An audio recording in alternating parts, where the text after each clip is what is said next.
Welcome back. In this video, we're going to talk about crafting your body copy using 4 copy chunks. And it's important that you remember the 4 magic questions that we talked about earlier in the training. Now, as we start to look at the different chunks of copy that you'll be writing, and that's a great way to look at email copywriting, is writing chunks, right? Chunks and transitions. So as we move into these, you'll start to see how answering those questions, those magic questions, is pretty much the first role of writing copy, or the first big step in writing the copy.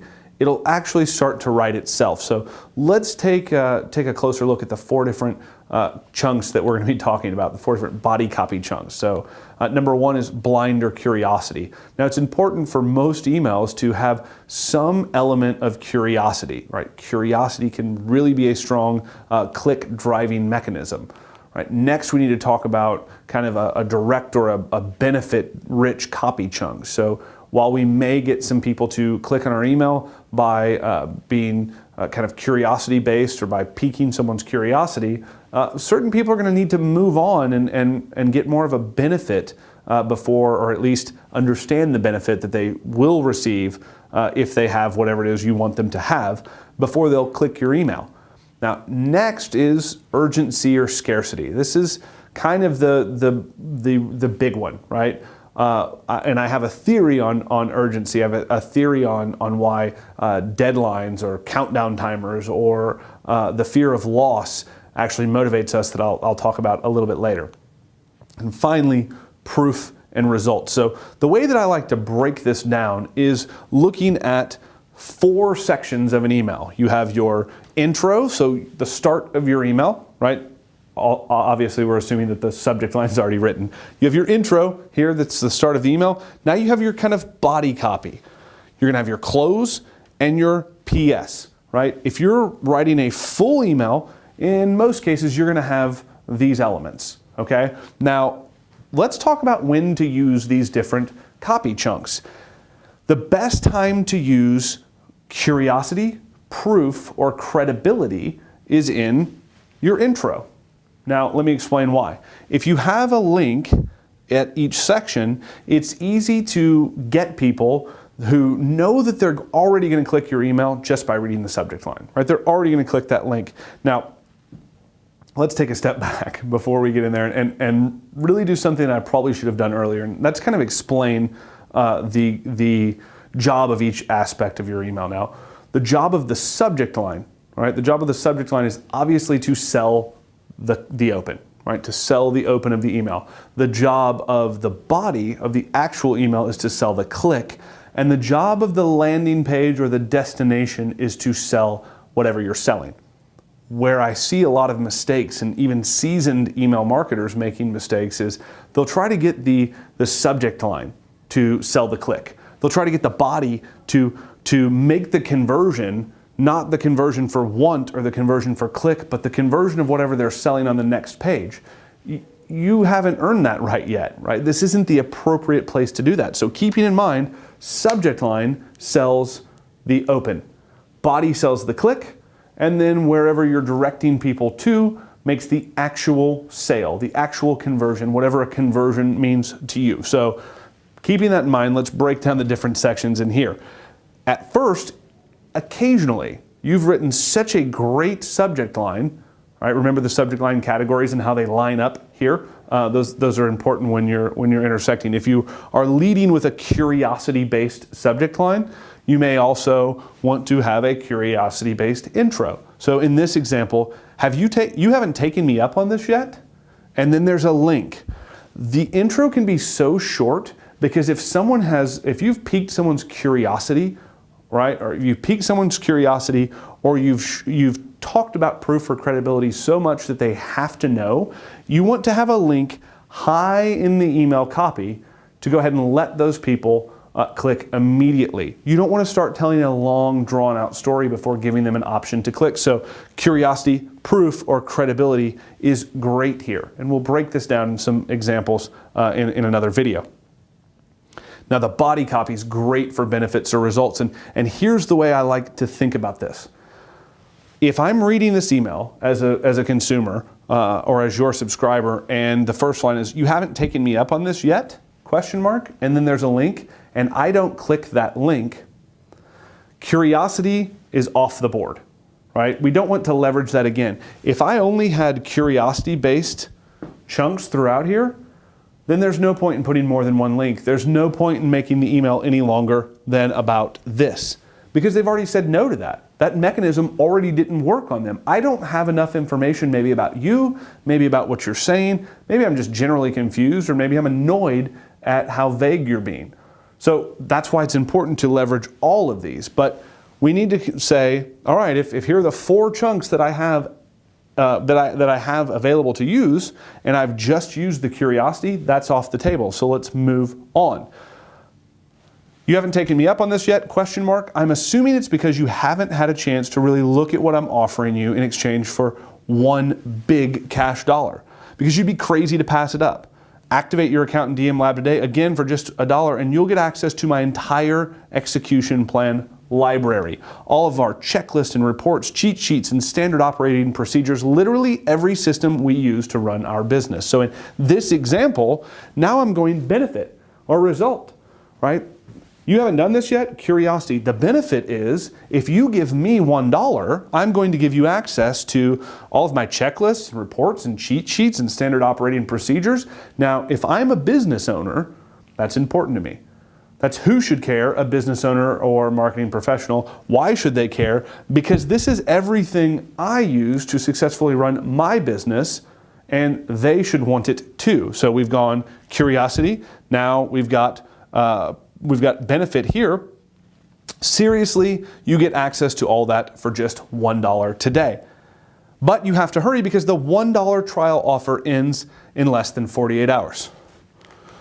Link number 3, scarcity, right? Scarcity. Why should I take action today, right? Why do I need to do that today? Now, I told you that I have a theory on scarcity and why we wait until the final second, why deadlines actually motivate us to do something, and I was going to talk about it a little later. I think now is a good time to talk about that just for a second, and I'll go on a bit of a soapbox or tangent. If you'll humor me, I would appreciate it. So I've spoken to a lot of traditional marketers, right, and a lot of email marketers, and a lot of people who write email for big brands, and they tend to have an issue with scarcity. However, here's how I think about it. Every week, Best Buy puts out a circular, a flyer. There are things that are on sale, and at the end of that week, there's a new one. Other things are on sale, and the stuff that I was interested in is no longer on sale, potentially, right? I missed out.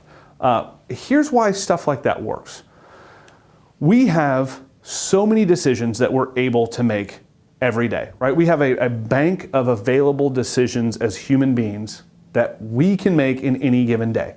Now, some days we wake up and we don't have to make any decisions for a long time. So I'm a father of 2 gorgeous little girls. I have a beautiful wife. Now, sometimes I prepare really, really well for my day the next day. I lay out my clothes. I know what I'm going to have for breakfast. I know what I'm going to make my daughters for breakfast. Their clothes are laid out. Their backpacks are prepared for school. I know that I've packed my gym bag. That's been a while. I've packed my gym bag in a perfect world. I know what I'm going to wear. I know what I'm going to do when I get to the gym. I've got all of this figured out. So I get up in the morning and I really have no decisions to make until I get into the office. So we may go several hours before I have to tap these available decisions, right? But what happens if the opposite is true? If I wake up in the morning and I don't have my gym bag packed, I've got to pull some stuff there. I don't know what I've got to wear. I've got to make some decisions there. I don't know what I'm going to make myself or my children for breakfast. I've got some decisions to make there. My daughter's bag hasn't been packed for school. While not decisions, it's a task. If her clothes haven't been picked out, then now that's something else we have to do together. If I drive to the gym and I walk in and I don't know what I have to do, now I've got to figure out what should I do now that I'm here. How many decisions did I just have to make? All right? I'm exhausted from decisions that had to be made. I couldn't not get dressed. I couldn't not send my daughter to school. I couldn't send her prepared. I couldn't send her without food. Those are decisions that we have to make. So here's where the point comes in. human nature is to immediately ask ourselves, when poised with a new decision, is this a decision I have to make now? Is this a decision I have to make today? Or can I put it off because I know that I'm hoarding the available decisions I have left to make? Right? Think about eccentric but successful millionaires, right? Like Steve Jobs and you've got Mark Zuckerberg, right? They chose to wear the exact same thing every day because it was one less decision, right? One less decision, one extra decision that they got to make a day. And for them, it could have meant hundreds of millions of dollars. It could have meant changing lives forever. Now, your decisions and my decisions may not be that important globally, right? They may not have that type of impact or be worth that much money, or maybe they are, right? Who's to say? But the loss of a decision is important. The loss of a decision for your subscribers is important. So if you don't have scarcity in your emails, at least leverage sometimes, not all the time, but sometimes, you're not telling your subscribers when they need to make a decision by. To me, thank you for telling me this. This is a great deal. Do I have to make a decision now? Well, you don't have to, but soon. Soon you're going to have to make a decision. So if you really see that this is important, maybe it's worth taking one of those decisions from your decision bank, right? Maybe it's worth expending one of those available decisions now. Maybe I'll email you tomorrow. Maybe I won't. Maybe you won't see it. At the end of the day, is it worth missing this deal because you know you only have 48 hours or less left? So that's my soapbox. That's my tangent why scarcity is good. It's a good thing. If you know what you're selling is good and it adds value to the lives of the people who buy it, then it's your job to make sure that they buy it. It is your absolute job. If it's not good, if it's not enriching the lives of your subscribers, then I hope they don't buy it. Right? I hope they don't buy it. You should be selling stuff that's quality, that improves the lives of your subscribers, of your customers. And if you are, then leveraging scarcity to tell them, hey, listen, sorry to bother you, but I know that you're busy. I just need to have a decision now. That's okay, because if not, they miss out. And if they miss out and it has a negative effect on their lives, or it keeps them from having a potential positive effect that you know you could have if they just took you up on this, it's a great time to use scarcity. So that's the third. Now the fourth is social proof or scarcity. So these two can kind of be interchangeable, right? You can put proof up in the beginning, or scarcity, or credibility.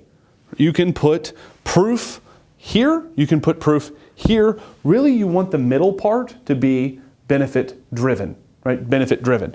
But in the bottom, we can come in and say, P.S., check out what one of our members had to say about DM Lab. And then there's a testimonial from an actual member. So I hit every one of these four critical chunks and psychological pieces. To break it down, I answered every one of the four magic questions in writing this email. Now, believe it or not, this email works extremely well. It's one of our go-to campaigns for activating new premium subscribers in Digital Marketer Lab. It's in every acquisition campaign that we launch. So remember what I said about the four different reasons. If I open this email and we say, you haven't taken me up on this yet, link. Okay, credibility's done. If I don't click and I don't delete the email or I don't close the email, I'm still interested, but you haven't told me enough yet. So now we get to the benefits section. Now, if I'm still reading, and again, I haven't deleted or archived or closed the email, I haven't clicked, keep going, but tell me something different, right? We've got the benefit. Now we'll have some scarcity, right? That's the third bite of the apple, shall we say. 4 bites of the apple, right? That's the third one. Now, if scarcity's here, and I know that I have to make a decision pretty quickly, I haven't made my decision, but I'm still reading, now I have social proof.